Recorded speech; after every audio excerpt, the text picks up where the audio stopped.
Yo, what's up? My name is T.Savvy. I'm from Los Angeles, California. You know what it is, LA, California. Shout out to the West Coast. Man, I'm just out here making my dream come true, man. Shout out to everybody that's making their dreams come true.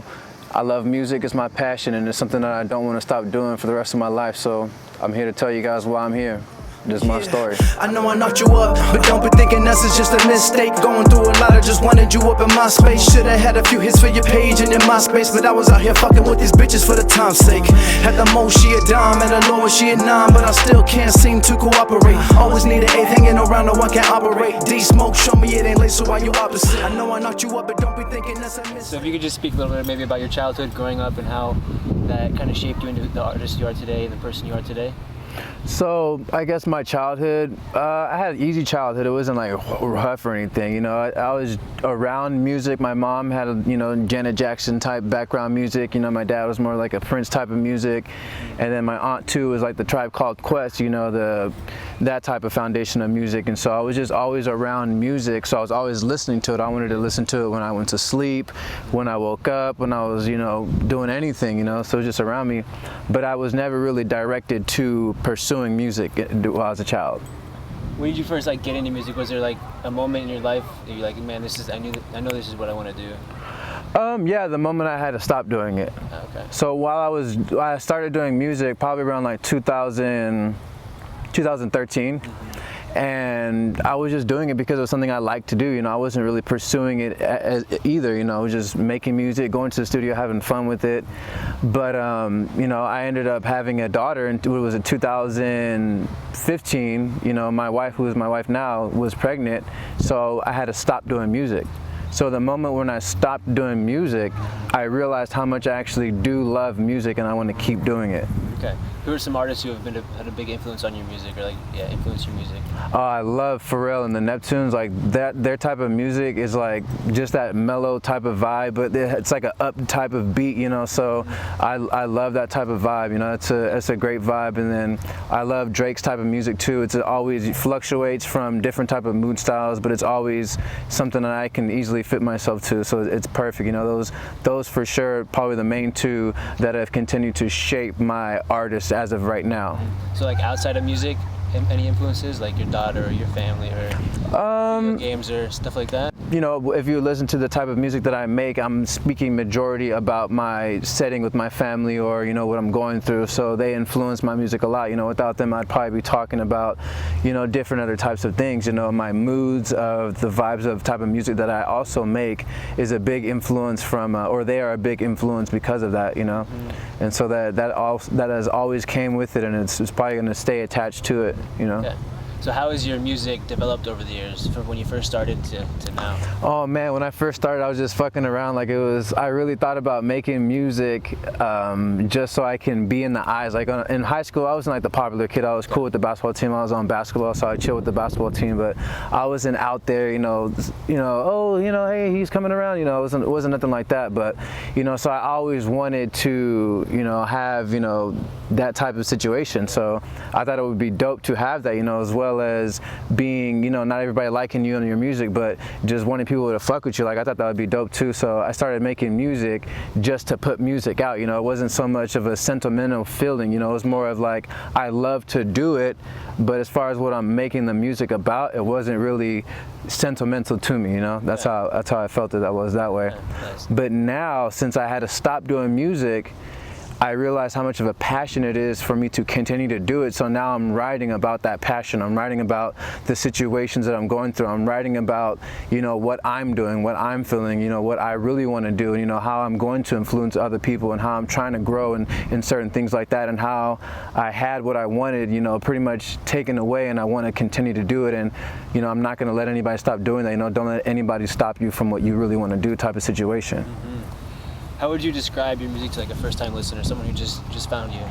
If you're a not so much of a mellow, but you're an energetic person who likes to maybe vibe a little bit, likes to kick back and chill. It's very versatile. There's a lot of different types of moods, but it's that same class of moods. I wouldn't classify it so much as hip hop or rap, but I wish they had a category of just vibes. It's that type of music, and so you know, I can just tell that type of person if they're going to enjoy that feel or not, you know, and it's a good feel that a lot of people I feel can adapt to. Nice. So what is your main goal or mission with your music, the music you put out, the music you create, or just your music? So my main goal is to continue writing music for the rest of my life. Like, that's what I want to do full time. I want to turn my full-time job into a part-time, because I also love doing that as well. But I want to make music my full-time. I want to rely on that. I want to have that, and you know, I want to have my mind, body, and soul just completely embedded in my music, and just solely rely on that for everything, because I love it that much and I want to do it that much, you know. I just want to be able to have that, you know. I don't really care so much about, you know, the money between it and behind it, you know. I just want to make sure that I'm stable. I don't, you know, need to be living in a mansion, you know. I just want a nice home that I can put my family in, you know, allow my family to do nice things, you know, certain things like that, and not really have to worry about, you know, fucking up on something and not having something to carry over it. So just the stability and the ability to do what I love for the rest of my life, you know, that's pretty much what it is. Yeah, shit's dope. I guess, do you want to speak it on your day job, working at the hospital, or is that something you want to... Oh yeah, sure. Working at the hospital is cool. You know, I work in surgery, and I love doing surgery. You know, I love doing surgery. It's really fun. You know, I'm assistant in surgery. It's really cool. Shout out all my coworkers. But it's dope. I really like it. You know, I have a passion for helping people, and I think that's an attachment that I have also with my music. You know, I want to be able to show the people that don't think that they can achieve something, that they can achieve it, and just how to get through certain situations. You know, my music is very relatable because it's very realistic. You know, you can listen to my music and realize that not only you go through certain situations, or not only that you have been through certain situations, but other people have too. So I think that just all ties in together. You know, that's probably something I'm passionate about as well. Nice. Has there been like a major challenge that has arisen you've had to, you know, overcome? Oh yeah, there's a major challenge in doing music by yourself and not having anybody to back you up or anybody to guide you. Like, I grew up around music, but I didn't grow up around people who did music. So I'm literally the only person in my family who has any type of knowledge of the industry. So nobody is able to guide me here to this person or that person. So just climbing by myself, finding things out, fucking up, and then going back and, you know, doing it again because I found out that I did fuck up. You know, that's been the biggest challenge this whole entire time, for sure. So like, what is success to you? How do you define success? Success for me is me seeing that music has put my life in that comfortable position. Like, I'm in a comfortable position right now where if I wasn't doing things with my family, then I would be okay, but I wouldn't be satisfied with my life, which wouldn't help me, you know, with depression. It wouldn't help me with anything that I'm going through, because I want this. You know, when you want something, you have to have it, or you're just not going to be satisfied. And so, you know, even if music gave me $0, but the ability to do that for the rest of my life, and, you know, people acknowledge me for doing music. Oh, that's T.Savvy, you know, he made that dope ass song, you know, that's cool. Like, I love, you know, being acknowledged for certain things, because, you know, it's not really common. So it's a good feeling when you get that. So yeah, so like, looking 10 years down the road, where do you see yourself? Hopefully just chilling somewhere cool as fuck, you know. Yeah, hopefully got a nice little crib, you know, probably another kid for sure, but just enjoying it. I don't think I've had to enjoy my life yet. I think I've been trying to get to the point where I can have the ability to enjoy it, you know, and I feel like in 10 years I will finally be at that point where I can finally say I'm enjoying my life. So is there a piece of advice you would give to an aspiring artist who's looking up to you, or just getting into the music industry? Yeah, I do. I love the ability to teach, and so I love being able to talk to artists that are like me, or, you know, above me or under me, whatever you want to call it, or at different stages. That's what we'll call it. They're at different stages than I am, and just giving them knowledge on, you know, certain things, on what you should be doing better and what you shouldn't be doing. But one big thing is, you know, you never see your own progress. You know, everybody else around you will eventually see your progress, and whether they let you know or not, you're still going to be progressing. You know, if you're doing what you know you should be doing, and you're taking steps that you think should be leading you where you want to go, then you will always be progressing. Just because you don't see it doesn't mean you're not progressing. So just keep going, and eventually it's going to be so much progress that it's going to just blow up in your face, and you're just going to be so proud of that moment, and you're just going to thank yourself for not stopping on just what you wanted to do, you know? Nice. So you spoke about how you've had to do music with your family, and can you talk a little bit more about that experience? Like, having a family, doing music, and, you know, splitting time between between all that? Oh, so it's difficult, but I guess the time that I find for my music is sort of downtime for my family. You know, I like to do things overnight, you know, like at the end of the night, let's say at 9 o'clock, you know, I may go to the studio until 12 o'clock in the morning, you know, family time right there, you know, that's dead at that point. So, you know, that's a lifetime for me, you know, so it's perfect. Early in the mornings, you know, when my family, you know, my wife's probably at work or my daughter's, you know, whatever, sleeping or whatever, I just try to get in it with a certain gaps I can. Like with all this COVID shit going on at my job, you know, we weren't really busy, so I'm over here just chilling at work with headphones on, writing music, you know. I just try to get it in as much as I possibly can, because like you said, you know, how do I fit it in? You know, it's hard for me to fit it in because of what I do got going on, but I love it so much that I'm gonna find a way to fit it in, you know. Do you want to talk a little bit about your creative process when it comes to writing songs? Yeah, that's cool. We could do that. Yeah, I love my creative process. So first thing I do is, you know, I'll roll some shit up. You know, I gotta roll some shit up, yeah. And then I'll sit back. I like putting the headphones on. The headphones, I feel like, is the most closest to the music I can get. You know, if it's amplified around me, I put headphones on. I feel like I'm inside of the music. So I love doing it with headphones on, regardless of where I'm at. Yeah. But I'll smoke and I'll just search through beats. I love just chilling, smoking, searching through beats.